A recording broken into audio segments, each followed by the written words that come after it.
Hey guys, what's up? So again, I'm just going to apologize right off the bat. I'm using my cell phone again because I still can't find my charging cable for my camcorder. So it is what it is. So first off, this is going to be a talking video. So if you're going to be one of the guys that gets on here and makes a comment that I talk too much, don't even watch because you're just going to want to pull your hair out. This is a video for me to talk and show off my prototype. And I'm going to go through all the whole thing of why I came up with it, how I came up with it, all that kind of crap. So if you're not interested, go watch something else. If you are interested, this will be a great video. First off, as a lot of you know or may know, I've changed business names from Bauer Blade Works, which was kind of the modifying side of it, to bringing up Smock Knives. Smock Knives is not so much going to be, modifying, and I'm going to try and trickle that away and not do that as much. Maybe every once in a while I'll do a run for Blade HQ or somebody, do a run of Quakens or something, and that's kind of where I want to limit it to. But I want to put most of my efforts into making my own custom knives. So Smock Knives is going to be the knife making side of it. Already got a website up and running, and there's lots of stuff on there. I didn't do a half-ass website. I went through and pretty much filled out as much as I could. So by all means, go check that out. Also, on a side note, Everyday Commentary just did a review of one of my mini Southerns on his website. So by all means, go check that out because that was really cool. Greatly appreciate that. So back to my custom knife. So the whole time that I've been modifying knives, there's very few, this may seem odd, but there's very few knives that I really like. Every knife has got some kind of quirk to it that I just don't like, whether it's the locking mechanism, the pocket clip, the blade shape, the way it opens, whether it be a thumb stud or whatever. There's always stuff I don't like. So on a mission to design the knife that I want, the knife that I want to carry every day, I went through and I made a list of everything that I hate about certain knives that I've worked on. I've worked on hundreds of knives. And I wrote down a list of things that I like about certain knives that I've worked on. So I tried to take just the list of things that I like and make a knife out of that. And it was not easy. Obviously, there are reasons why flippers are made the way they are. There's obviously reasons why compression locks are made the way they are. Just because the geometry and the things when you get into trying to design one is not easy. Luckily, I'm a product designer and I've designed for several different industries, and I have 3D software to my disposal. So, it took me about 20 hours, probably maybe even more, to design this knife in 3D Inventor. Inventor is what I use, in case you want to know. So I've built a prototype, and I know you all want to see it. And if you're following me on Instagram, I post images as things come up. And also, if you don't follow me on Instagram, you're missing out a lot, because that's where I post most of my information. If you're just watching YouTube videos, thank you. But like, if you're not seeing any knives being done for a long time, it's not because I'm not doing them. I'm doing a boatload of knives. And even Instagram, I don't post everything. I'm too busy. I'm trying to get stuff out the door as fast as I can. And this last week, I've had the flu. So today's about the day that I felt the best out of the last week. I had to take a couple of days off because I just felt like crap. So anyhow, if you've been watching me on Instagram, you've already seen the prototype. If you haven't, then this is your first introduction to it, and we will show it off. First, we'll do the closed version. Now, granted, I want you to keep in mind this is a prototype. Not everything is perfect. I didn't expect it to be perfect. It's actually way better than I thought it was going to be.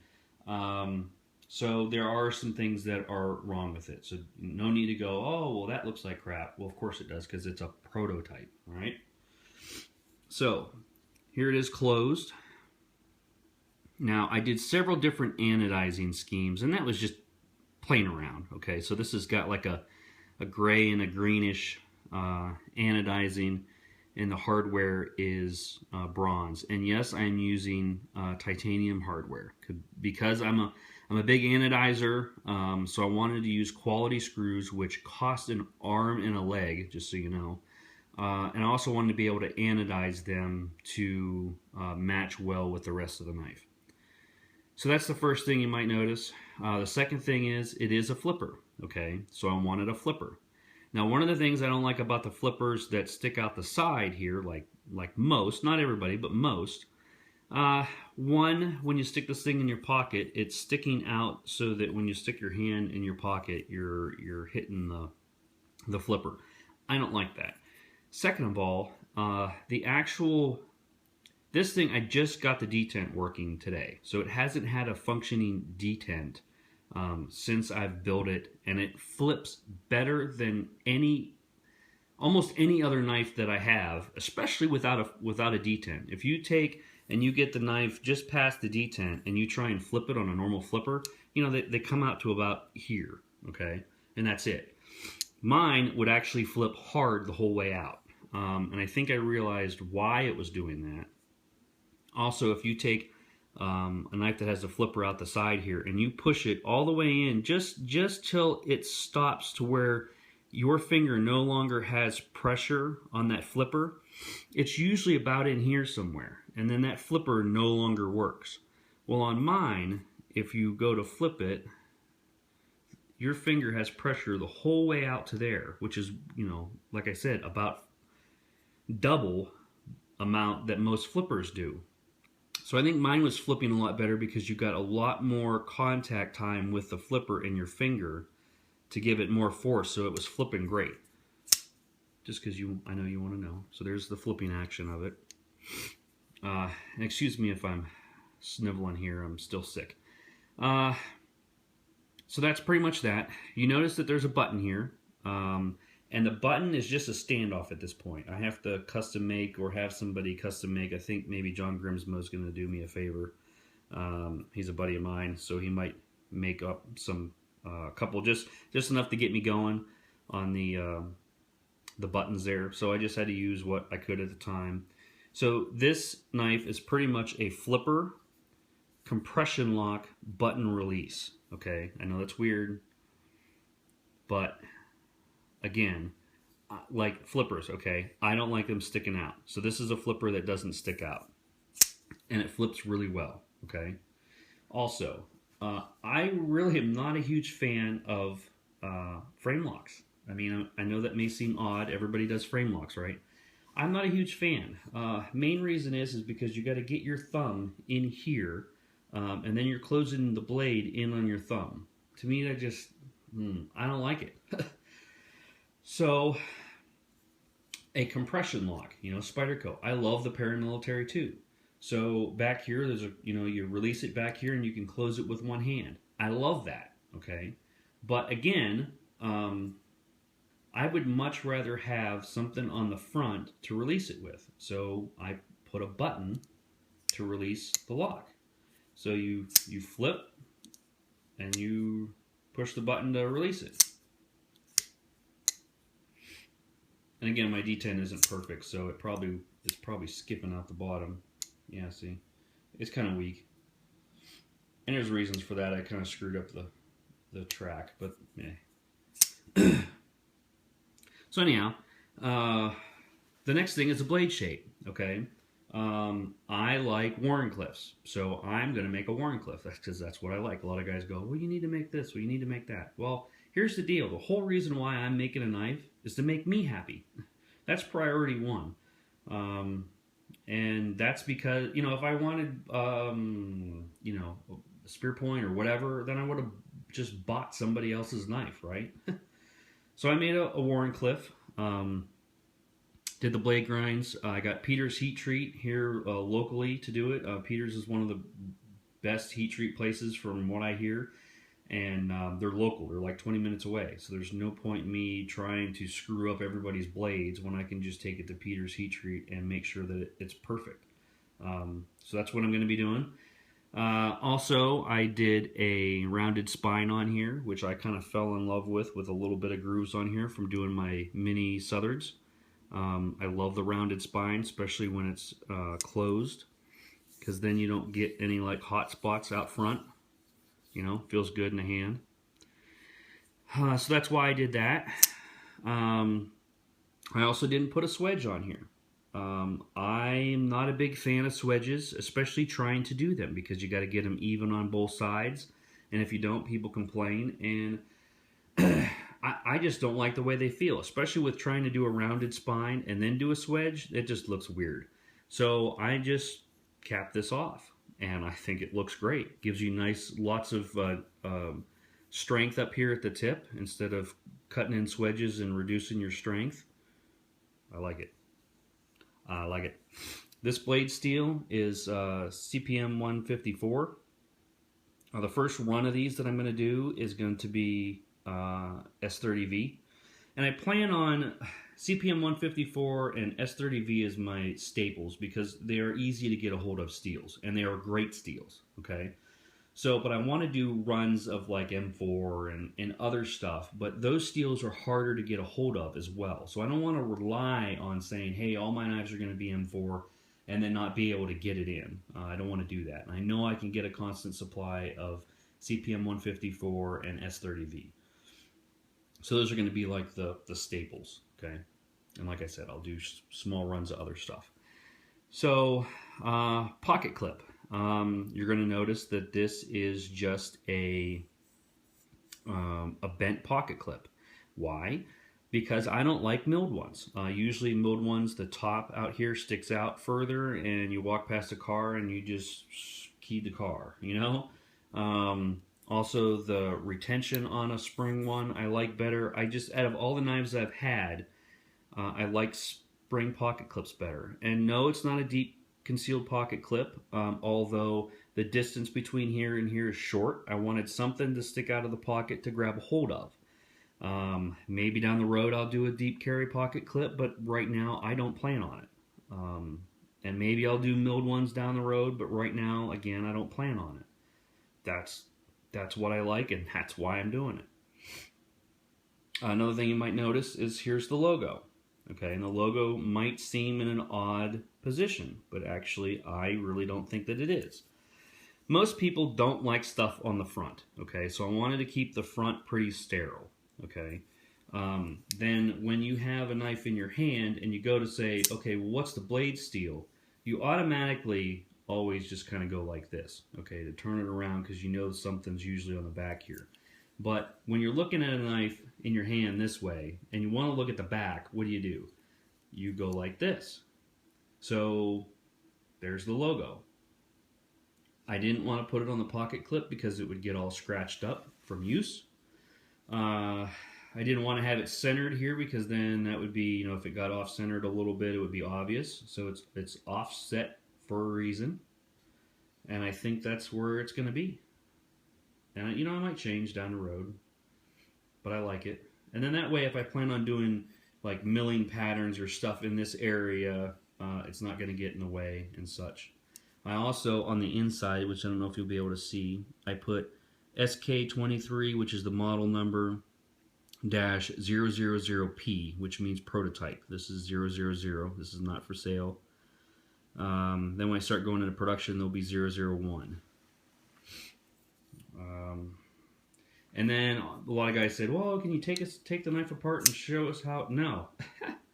Now granted, I'm sure somebody will buy it and take it apart on YouTube, and that's their prerogative, but I went through a lot of AutoCAD and engineering time to try and figure this lock out. Being the fact that I think now I don't know what everybody has done, but I think it's the first compression lock button release with a flipper.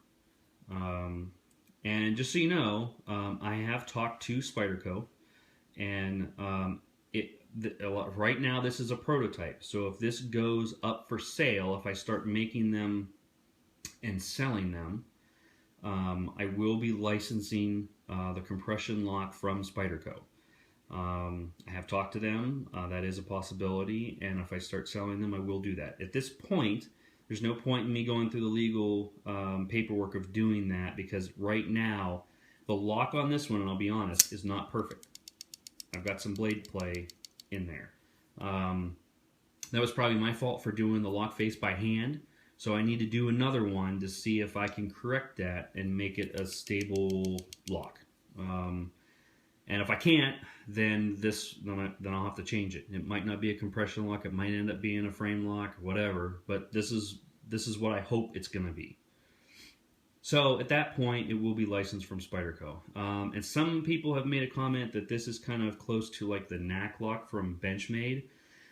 I've also talked to Benchmade. And I've read their patent.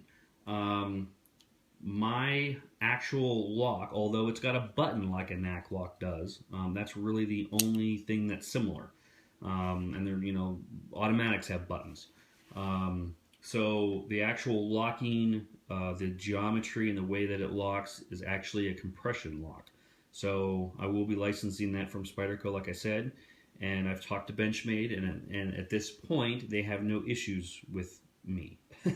Now, granted, that might change down the road, but, they're able to do whatever they want. And I can't go over exactly what the conversation was, but at this point, I'm still okay to proceed. So that's where we're going to have it at.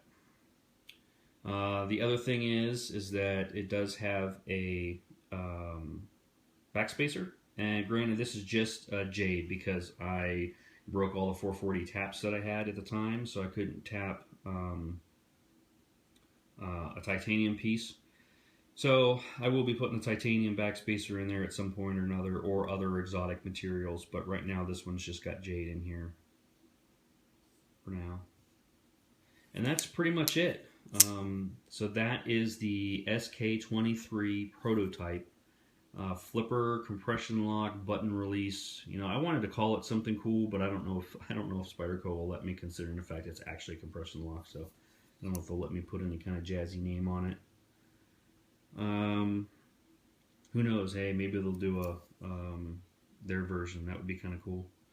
Also, one guy said, oh, I might want to look at the blade to handle ratio and get rid of this choil in here. Well, the problem is that choil actually goes into where this button is at. That gives it clearance. I wouldn't be able to have that button there if it wasn't for that choil. So, tough. So also what I'm planning on doing here, guys, and I don't know how much time I got left on my video. I'm doing this on my phone. I am doing little cases. This is just a prototype case. Local lady made it for me. I got her some heavier duty Cordura material. So we're just going to make a little tiny pouch for it to go into. Soft liner. I've looked at hard cases. I can't find any that I like. And this is the next best thing, is just to make a little pouch for it. Whether you use it or not, it's up to you. But that's what I'm going to encase it in when I ship it. Also, you'll get one of my new business cards. You'll get a card of authenticity with the model and the born date and my signature on it. Those will go with the knife. Also, probably throw in a decal as long as I have some available. And then I'm also including some HDCI Aegis knife care solution. These are the little travel packs, and you can buy them from them. And everything that I do, every custom job, pimp job, whatever, I coat the blade in this before I send it out. So I thought it was just a good thing for me to include that with the knife, as a be able to take care of it. And if I do like auction knives and they're really way up there, I might get a Pelican case to put them in. But this is kind of what I'm thinking everything's going to come with. And granted, some guys are going to go, I don't want anything, just wrap it in paper towel. No, I'm not going to do that. And I'm not going to go way above and beyond, because I don't want to have to raise the price of the knife up. And some of you are probably wondering, okay, how do I get one? Well, right now, I currently have what I called an investors list, and this was a handful of guys that wanted to help by giving money up front to help get this going. I wouldn't have been able to do any of this without you guys. Thank you very much. But I don't want that investor list to get too big, out of control, to the point where I can't do it anymore. Or I can't, if something fails, I get in the hospital with a broken leg, and I don't want to have, 30 people pissed at me. So that's where that's at. That's the only list I have now, is the investors list. Their price at this point was $500. I have a feeling that the price is going to end up going up. Now, not for the people that were on the investors list. You're locked in. But after that, yeah, I have a feeling that, you know, it's probably going to be more like 6, 7, maybe somewhere in there. Who knows? Um, but I plan on doing a run of 10 is the next run, and at that point, again, I will be licensing through Spyderco. Most of that will go to the investors. I will have to raffle 1 or 2 off to pay for the next batch. The next batch I want to do is a batch of 30, and that will probably get rid of the rest of the people that are on the investors list, and then have some for me to take to Blade Show. I don't want to have books on these guys, and I know that may struggle for a lot of you guys, but for me, as somebody that's been doing custom jobs and pimp jobs and whatever, the books are you know, I only get 3 hours of sleep a night because I worry so much because I'm backed up and I owe people knives. I got to get them out, this and that. I want to be able to make knives at my own pace, enjoy what I'm doing, and then when they're done, then put them up for sale. So that might be going to dealers or doing an auction on maybe my my webpage or Instagram, or pool lottos. You know, I got 5 up. You know, the next guy's, you know, number 10, 12, and 15. You know, whatever. And I want to do it randomly in different areas so that a lot of different people have a chance of getting them if they want them. But the books, man, it just stresses me out. And I don't want to be stressed. I want this to be fun. I want to enjoy it. I want to make really cool shit for you guys that really want it. And that's pretty much it. I hope you enjoyed the video. Yes, I talked a lot. That's the point of the video. Sorry, I get guys that say I talk too much all the time. So, but yeah, that's the knife. Acid stonewash, and they'll change. You know, I want to do I'll do a batch of like 2 or 3 or something like that, and they might all be similar. You know, and they might all be blue, and then I might do 2 or 3 that are all bronze with satin flats. You know, I don't know. I want to be able to play around. So that's pretty much the knife. Hope you guys like it. I love it. You know, one-handed open, one-handed close. One-handed open, one-handed close. Perfect blade shape for opening boxes and shit, because that's what I do mostly, and that's why I want that blade shape. Nice rounded spine so it's comfortable. Logo right where you can see it when you turn it over. Nice pocket clip so it stays in your damn pocket. Nice anodizing job because, well, if it'll focus.